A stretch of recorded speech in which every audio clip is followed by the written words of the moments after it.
আসসালামু আলাইকুম। হ্যালো বন্ধুরা, সবাই কেমন আছো? অনেক দিন পর লম্বা একটা ছুটি কাটিয়ে তোমাদের মাঝে চলে আসলাম।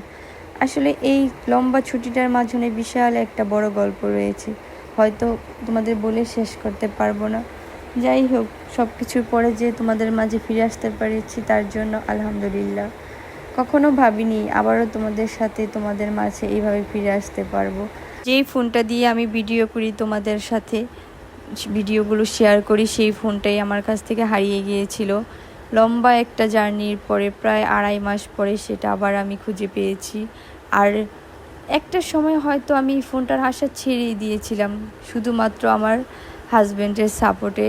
আর সে চেয়েছে বলে আবার সে নতুন করে আমি হারিয়ে যাওয়া ফোনটা ফিরে পেলাম। আসলে স্বামীর ভালোবাসা, স্বামীর সাপোর্ট যদি থাকে না, জীবনের যত বাধাই আসুক না কেন, জীবনে চলার পথটা সব সময় অনেক বেশি সহজ হয়ে যায়। যদি নিজের স্বপ্নগুলো স্বামী দেখে যে সে পূরণ করবে, তাহলে আর সেই স্বপ্নগুলো পূরণ হতে অনেক বেশি কষ্ট হয় না, কারণ তার স্বপ্নের দায়িত্বটা তো তার স্বামী নিয়ে নিয়েছে। স্বপ্নগুলো দেখি আমি যেন পূরণ করার ইচ্ছেটা তার অনেক বেশি থাকে, আমার স্বপ্ন দেখার চেয়েও অনেক বেশি। যাই হোক, সব কিছুর পরে আলহামদুলিল্লাহ, সব কিছুর জন্য আমি যে নতুন করে আবার সব কিছু করতে পেরেছি, এটার জন্য আবার নতুন করে নতুন স্বপ্ন দেখা, তোমাদের সাথে একই সাথে তাল মিলিয়ে আবার নতুন করে পথ চলা।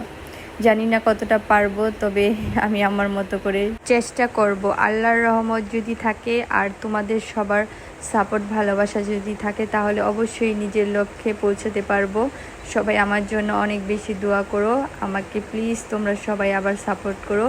নতুন রূপে, নতুন নামে তোমাদের মাঝে আবার হাজির হলাম, তোমাদের পুরনো বন্ধু। সব কিছু গুছিয়ে নিতে হয়তো একটু সময় লাগবে, কিন্তু তোমাদের সাপোর্ট, ভালোবাসা পেলে হয়তো বেশি সময় লাগবে না। সব কিছু আবার আগের মতো করে গুছিয়ে নেব। প্লিজ তোমরা দয়া করে সবাই আমাকে সাপোর্ট দিও, ভালোবাসা দিও, এভাবেই যেন তোমাদের সাথে পথ চলাগুলো সহজ হয়। সবাই ভালো থেকো, সুস্থ থেকো, আর আমাকে ফলো করো। আজকের মতো এই পর্যন্তই। নতুন কোনো ভিডিও নিয়ে তোমাদের সাথে আবারও দেখা হবে। আল্লাহ হাফেজ।